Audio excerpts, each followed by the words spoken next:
everyone, and welcome to our pregame special cross-state clash. Old Dominion versus Virginia Tech. I'm Brian Smith with Julia Haskins and Connor Real. See, Money, fifth meeting between these two schools. I know, it feels like just yesterday that it was meeting number 1 in this series, and I'm pretty sure it was just yesterday that you guys didn't text me to wear gray. He didn't get the email. What? And then they put me on this side? You just don't read the emails. You guys read your clutter? Absolutely, and archive. I thought they put it in clutter because it wasn't important.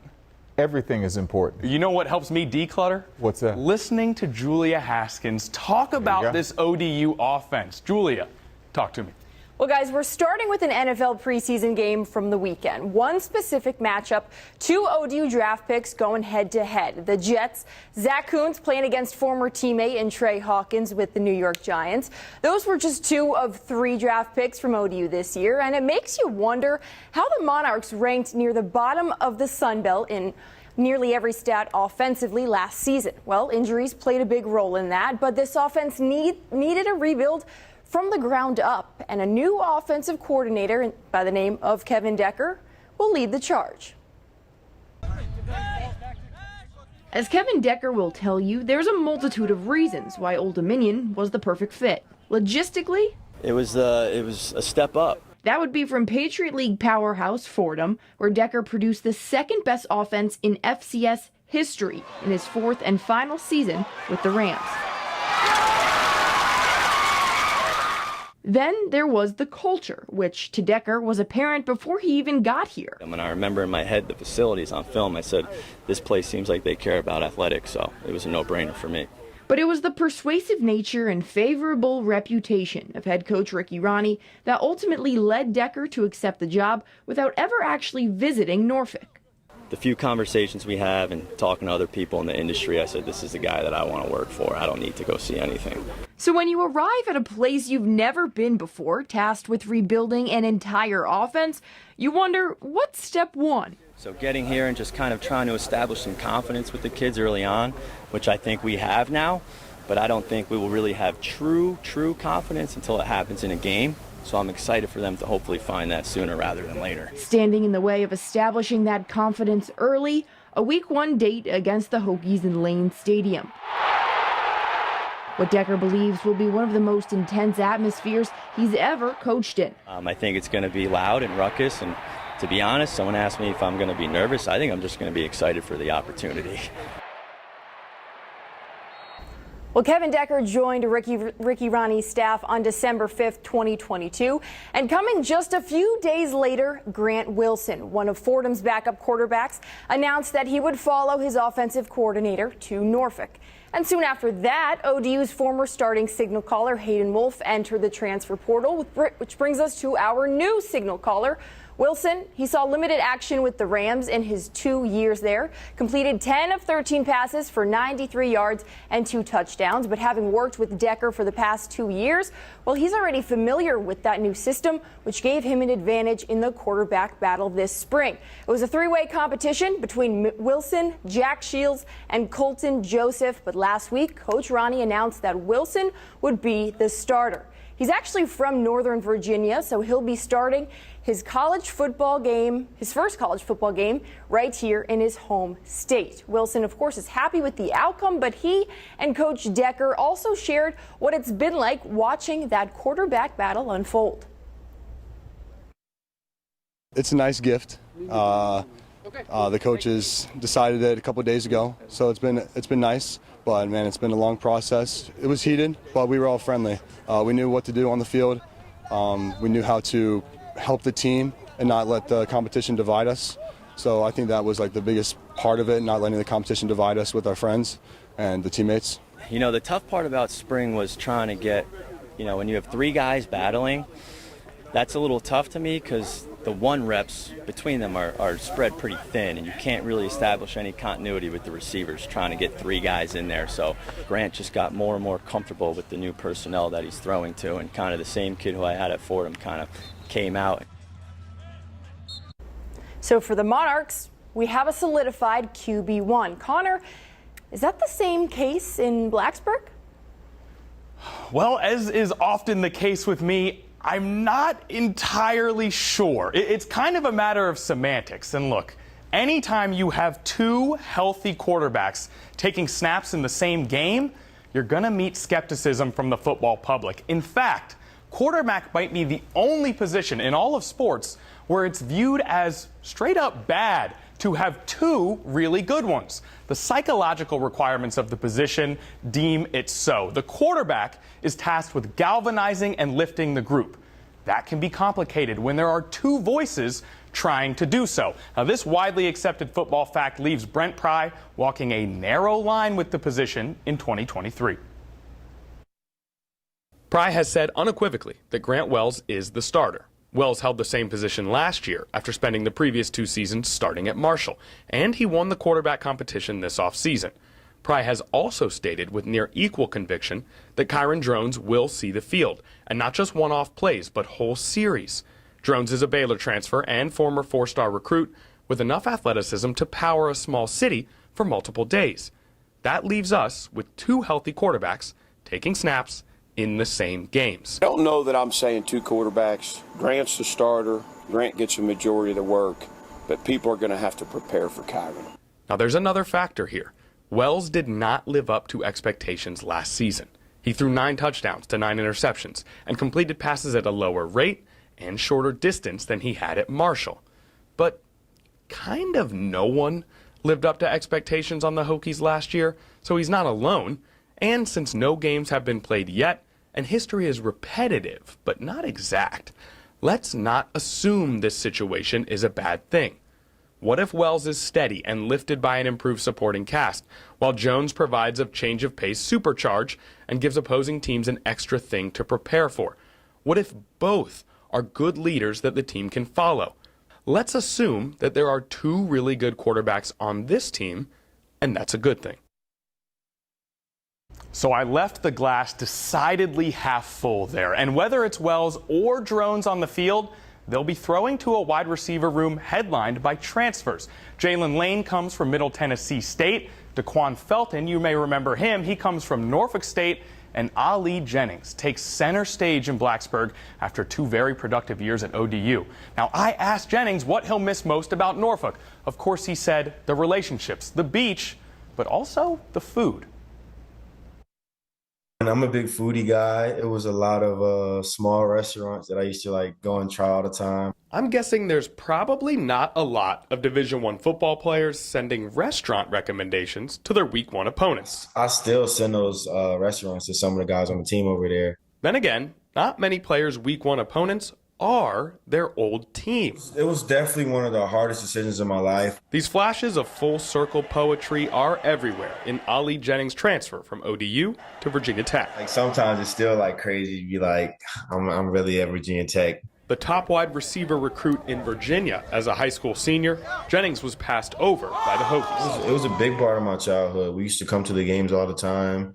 My family was big Tech supporters. Instead, he went to old Tech rival West Virginia. It was kind of like a chip on my shoulder that I had. 2 years later, he transferred to ODU. At ODU, Jennings took off.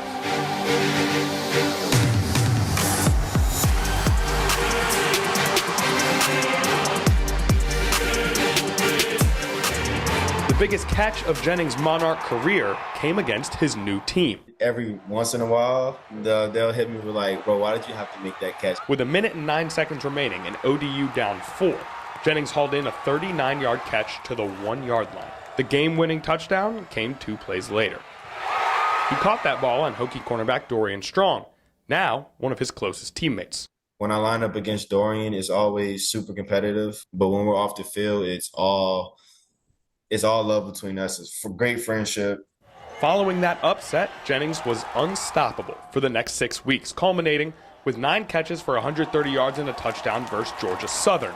But in that same game, a tackle from Southern DB Derek Canteen left him hobbled, playing hampered for 2 games, before finally going to talk to his ODU coaches. I went to Coach Ronnie. I was like, Coach, I think it's time for me to I think I was going to declare after the season. The next day, I found out I had to get surgery. So all my hopes and dreams, like the door was open and it got slammed in my face a little bit. So I had to reevaluate my decision. By now you know his next step was towards the mountains, along with another Sun Belt transfer. That other Sun Belt transfer? Derek Canteen. Now you remember Derek Canteen from earlier in the story. He's the Georgia Southern player who injured Ali Jennings' ankle and basically led him to Virginia Tech. They're now teammates in Blacksburg. Jennings, no doubt, spreading his food recommendations to his new teammates. Hey, speaking of food recommendations, Brian Smith, I know you want to try some of my famous broccoli and bacon sandwiches. Don't lie, I've seen you looking at them in the office. In the meantime, talk to me about these recruits in the 757. Well, first of all, my eyes are watering just from that sandwich that you just talked about. But let's get to football. For nearly 30 years, under legendary head coach Frank Beamer, Hampton Roads was a pipeline for area players to Blacksburg. That changed when his replacement, Justin Fuente, kind of backed away from the area and the state in recruiting. Enter Brent Pry, who made it his mission statement to return back to the glory days, and in doing so with a former player from the peninsula on his coaching staff. When Brent Pry took over as the head coach of the Virginia Tech football program in late 2021, he wanted to do so by understanding that to know your future is to know your past. So while he was trying to assemble a team, he needed a staff that not only embodied the program, but also had parts in playing in it. Enter Hampton native Xavier Debe in his second year as defensive analyst. Many might remember he helped lead Phoebus to back-to-back state titles in 2001 and 2002. He'd then move on to Tech, where he made all ACC honors, and at the time became the second linebacker in program history to earn All-American. All it took was reaching out to an old friend.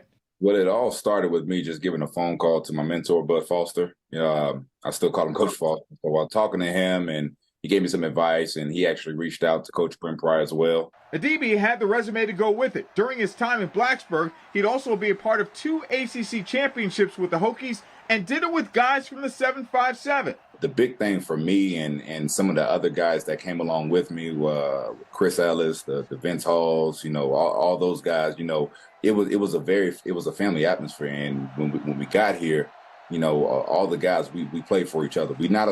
Not only did we just play hard, but we played for each other, and it was a brotherhood, and that's what we're building here. And now the 38-year-old wants those who head west to understand to be a part of this program. They'll learn the traditions he learned as a player have returned. But when they get here, they see it's a family atmosphere, and all the coaches and the staff here, they're good people. And we care about the recruits. We care about the family. We do a good job just being ourselves. And that's the big thing. And so that when families get here, when the kids get here, they see that everything is very genuine.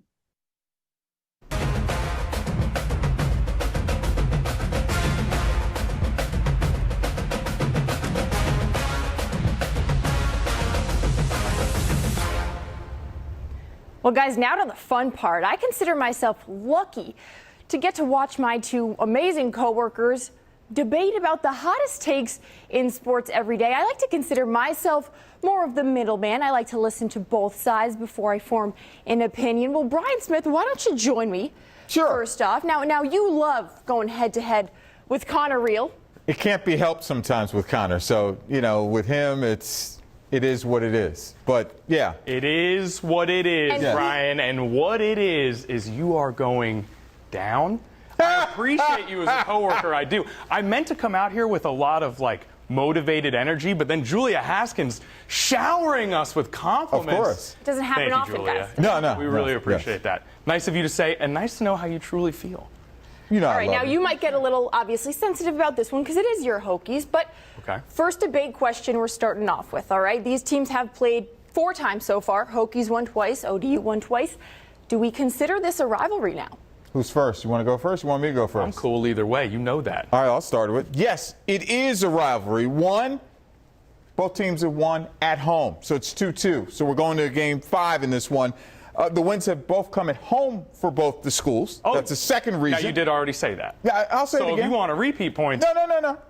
And even with the switch from Conference USA to the Sun Belt, they've beaten a member of the Power 5 conference twice. So I'm just saying, yeah, it is a rivalry. Okay, so I didn't realize that rivalries were defined by home victories. Hello? Is that how we define rivalries? Has anybody won on the road yet? I would say that it's not a rivalry until someone wins on the road. I would also say that a rivalry is defined by the pursuit of superiority in a certain field by two different entities. Now, a certain field can be defined in many ways, but in my personal opinion, Virginia Tech's field is group of 5, I think not. Power 5 conference teams are not rivals with group of 5 teams. Now, that's no shade to the group of 5, but that's simply a fact of the matter. They have different resources, they have different endowments, they have different situation when it comes to every single aspect of the game, which precludes them from being rivalries. Now, here's the other thing. If you were to ask any Virginia Tech fan, who are your rivals? You'd have a hard time finding a single one who would say ODU. You'd hear a lot of Virginia, you'd hear a lot of West Virginia. You might even hear Miami before you hear ODU.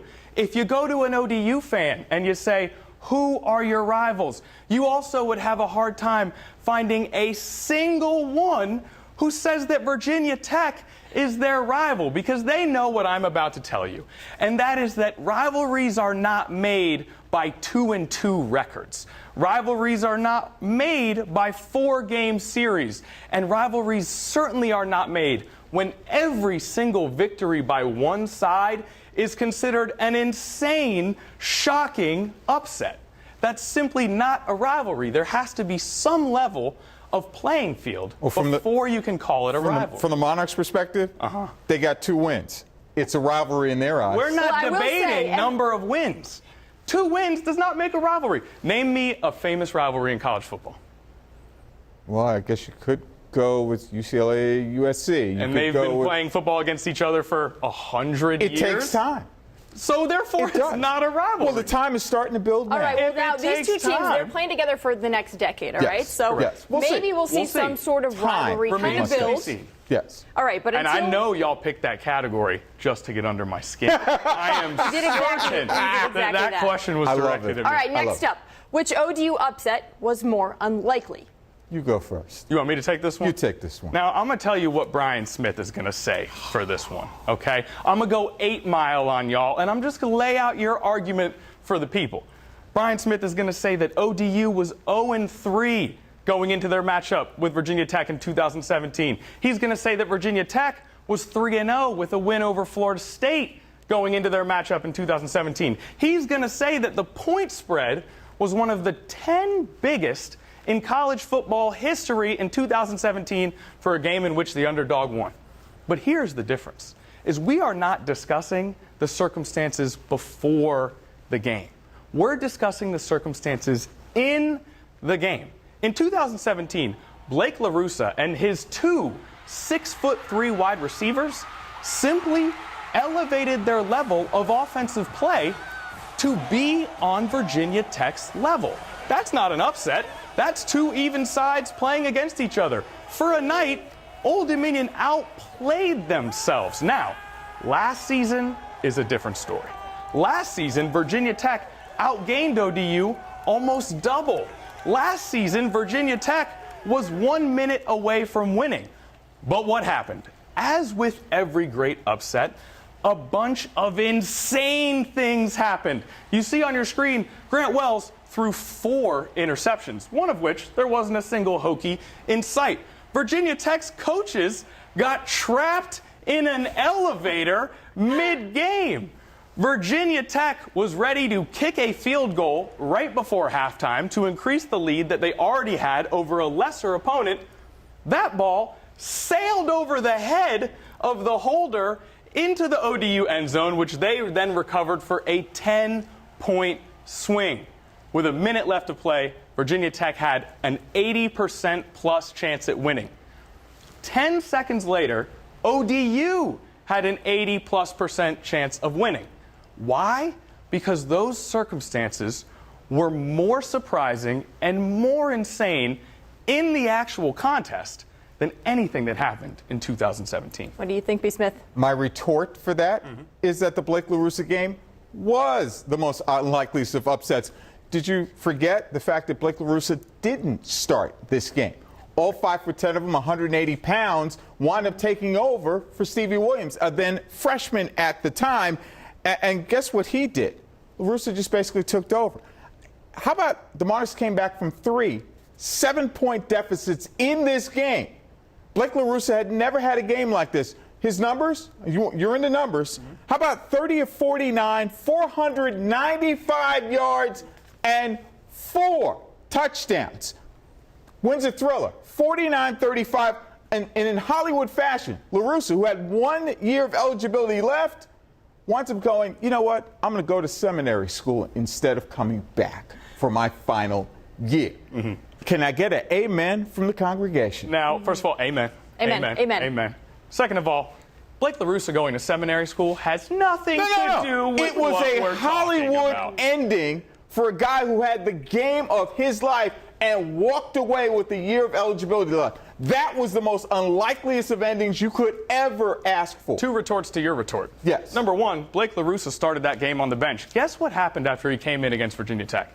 He played the rest of the season, and he threw for over 3,000 yards. Their passing offense may have been the strength of that team. So, before the game, we thought it was unlikely. Once their passing offense actually got going, it turns out it wasn't that unlikely. I'll also say this. You say they came back from 7 points down 3 or 4 times in the game. 3 times. 3 times. Were they ever down by more than 7 points? No, but to come back in fourth? No, they weren't. For a guy that who was a walk-on.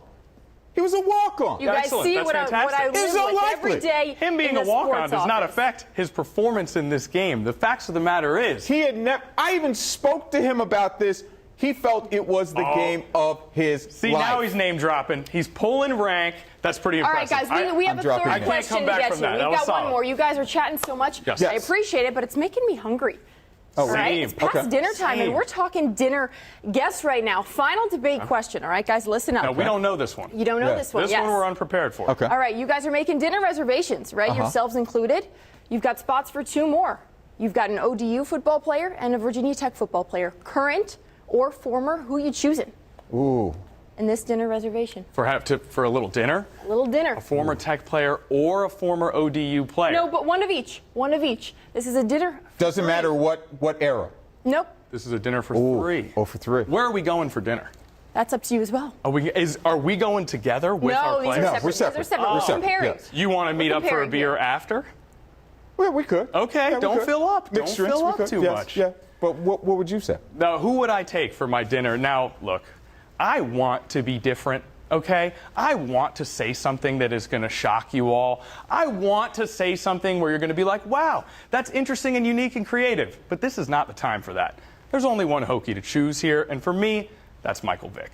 He's from Newport News. I grew up watching him. I walked the same path that he walked up to Virginia Tech, and that is the person that I would like to have dinner with to talk to him a little bit more about his life and what he's been through. I would imagine very few people will have more that goes into their life story that we could talk about at dinner than Michael Vick. Now, I need someone there to be a part of this dinner, right? Someone else is coming with me to have dinner, and I gotta go with Zach Kuntz. Zach Kuntz, from our time getting to know him, he's laid back, he's chill. No matter where he's at or who he's with, he's having a good time. He can fit in any situation, and if we were to get in some sort of trouble at this dinner, Zach Kuntz is bigger than your average oak tree, and so he would be able to defend us in any sort of adverse situation. So me, Vic, and Zach Kuntz, we're going to get Italian, we're getting appetizers, we're getting breadsticks, and we're doing it big. I love it. What about you, Brian? First of all, I think we'll go seafood, if it's possible. Risky. I'm leaning towards, well, probably one of the greatest Virginia Tech players ever. He also happens to be the all-time sack leader in NFL history and a Hall of Famer. That would be Bruce Smith. So someone in my age group definitely helps. And a funny story, he and the late Pernell Sweet Pea Whitaker grew up together in Young Park and Norfolk. So I'm sure he's got some stories to tell, and I could tell him about the time I got in the ring with Pernell for 1 round for 2 minutes. So we'll have something in common in from that sense. On the ODU side, a guy that I actually saw from his evolution to taking over the starting role at quarterback for Old Dominion from a mere high ankle sprain from Thomas DeMarco. and that would be one Taylor Heineke, a guy that was very unassuming. We had several conversations of how he could just basically hide on campus and no one would know him when he was at ODU, and it just started to pick up steam because he started throwing yards and touchdown passes, and he seems like a really cool guy. And the fact that, you know, covering him through the Commanders seasons, his time in Washington, where they're yelling out his name. He'd never have to buy a dinner in Washington, D.C. ever again. So I would say Taylor Heineke would be my pick. Oh, no, I would say I'm going to take picks. one of each. Yeah, I would do Taylor Heineke and Mike Vick. Oh, a little meeting of the quarterback. And you know, we would just go get some burgers, honestly. We would keep it chill. Now, We'd Brian, probably watch some football, am too. I mistaken, or did Julia just crash our dinners I think and she did. steal two of our people? Why would you do that? I'm sorry. Well, I got to move this thing along. Oh, We that's got right. more football That's to get right. to. Yeah, You we guys do. Now it's forget? just me and Kuntz. I need someone else there. I don't know anything about Kuntz. Vic was my pushing things ahead. Bruce and I can hang out, so we'd be all right. Absolutely. We'd be all no right. doubt. Yeah. All right, and with that, on to more football. Well done. Well done. Well done. I'm proud not of you gonna lie. guys. Hey, you won me over on the second one. I can't lie to you. That was pretty cordial. He can't handle this smoke. upstairs. He can't handle this smoke. I only cut you off once, though, which is good for me. That's okay. All right, now I've got to cut both you off. Do what you do. Because we've got to move on. We have 58 newcomers on ODU's roster this season between transfers and incoming freshmen. Now, of course, plenty more names will be in the running for another exclusive dinner down the road, but this next story doesn't involve any new names. In fact, these three players are Norfolk born and bred, never having to travel too far to play the sport they love. Seafood? If Lamarion James, Javon Harvey, and Amarion Granger started a podcast one day, they already know what the name would be. Norfolk Boys. Norfolk Boys. Yeah, Norfolk Boys. And they'd never run out of content. I mean, there's plenty of stories and anecdotes to go around. It was in 6th grade. We played in Portsmouth, Virginia. We played our first middle school football game of the year. And Vaughn was at quarterback, and I was at running back. He threw me a half-back pass, and I took it to the crib. So that's a big memory in my head. That just popped up on Facebook as a memory from like... How long was that? 6 years, 7 years ago? Yeah. Every episode, a new trip down memory lane. I knew him since middle school, and I knew Amarion since Little League football. But that's just how it is all the time for this trio, as childhood friends turned college teammates. Actually, me and Marion, we played middle school basketball. And I remember one practice, our coach made us do a drill, and he actually broke my pinky. I had to get the ball. And can you blame him? After all, it's that competitive nature that's followed them to college. Because me and Marion, we go at it every day, being that I'm a wide receiver, he's a corner. Like when he make a play, sometimes I'm not mad. I'll just be like, bro, you worse than bro. Like, why you do that, bro? Like if he deflect the pass, I'm like, why you being worse than? It's like some days he get me, some days I get him. So we all just making each other better. As graduates of Lake Taylor, Indian River, and Maury, they'll be the first to tell you that even they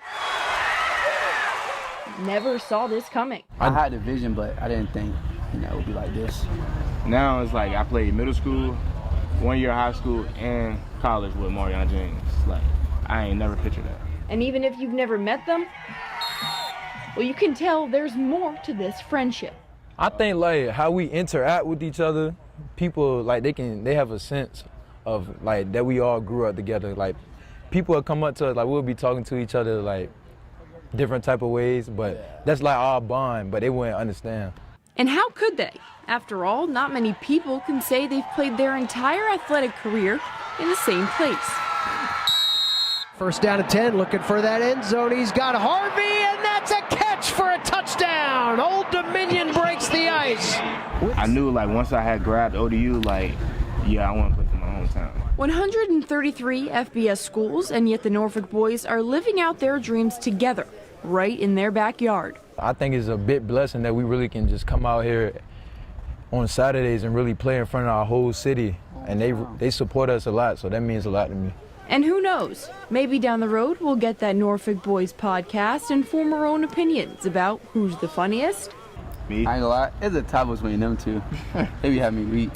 Or who's the most serious. Him, Green. I mean, I don't know. Whatever the day is. But until they pick up the mics, there's plenty of football to be played. But just remember, for the Norfolk boys, It's deeper than football.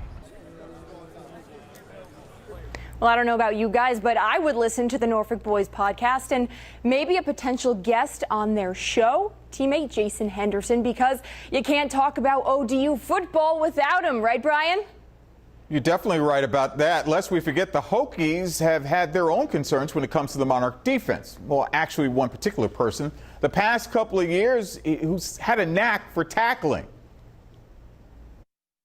This year, I think he's going to be pretty disruptive. I give high effort as much as I can on every single play. So it goes without saying that Monarchs linebacker Jason Henderson has been at the center of everything for Old Dominion's defense. After a record-setting season last year in which he had 186 tackles, the honors came in too. Second-team All-American in 2022 to this year's preseason Sunbelt Defensive Player of the Year for starters. So where does that talent come from? It's kind of, I feel like it's crazy to say, but I think it's the contact part. I mean, it's almost like my therapy, you know? Everyone has like reading books or like even animals, stuff like that. I feel like football's kind of like my getaway. That probably comes from his strength and his wrestling background, but I think the other thing that he's just so tenacious. And if you're wondering whether the junior is bothered by the additional attention, he'll tell you that's not the case. Added pressure, but you know, in my mind, it's a new season. Anything can happen, so I'm just ready to go out there. And obviously, he's going to do more media obligations than maybe he's ever had to do before, so that might be a little different for him. But he's gotten better at that too, so he keeps evolving and getting better all the time. Now, I really want to make sure that people in Norfolk, especially ODU alumni, understand what's going on here with Jason Henderson. Yes. He might be the best linebacker in the country as far as college football goes. Do not take for granted the fact that you can go watch him right here a whole bunch of Saturdays and you'll witness someone who is making history on the football field. Now, he's not the only celebrity kicking around Norfolk. We caught up with a few others and see what they think about this game. Well, first of all, this ODU game and Tech game is great for our Commonwealth. It brings out, the best that Virginia has to offer. But obviously, we want our Hokies to win. No predictions. I just want us to win. Just win, baby, win. At the end of the day, Tech just come away with that W. Hopefully, it'll be a good game. Hopefully, both teams will showcase something that they can build on. And obviously, I want Old Dominion to have at least one more point than Virginia Tech. I'm going with 21-20, Old Dominion. Oh, Tech's going to win. Tech is going to win for sure. If for nothing else, the fact that I can't possibly get this wrong 3 straight times as far as a prediction. But if we're going with a score prediction, I'll go 31-14, Virginia Tech.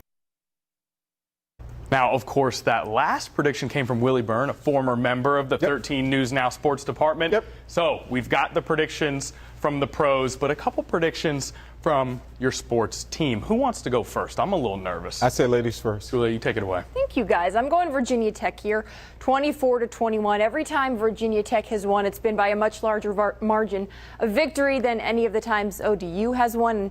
I don't think you can really compete with that environment in Blacksburg. What do you guys think? I say Old Dominion's going to break the streak of winning on the road because nobody's won yet on the road. I'm going to go with the Monarchs, 27-24. I just want everyone to know that was retribution for our debate earlier. That's all that was. I could feel that it was personal. For those out there who don't know, I am a Virginia Tech alumni, and I have to deal with this on a daily basis. Apparently, VCU went to the Final Four one time, and now I got to hear about it constantly. So with that in mind, I too feel like Willie Byrne in that I've gotten this wrong 2 times already now. There can't be a third, right? There can't. So I'm going to go Virginia Tech 28, ODU 13. Ooh. The Hokies take it, and regardless of what happens, it's still not a rivalry. Oh, boy. Julia, don't let us start. Oh, here we go. You guys, we got to wrap this up. Here we go. We'll be here for another 30 minutes. Well, that does it for us. For Julia Haskins, Connor Real, I'm Brian Smith. Enjoy the game.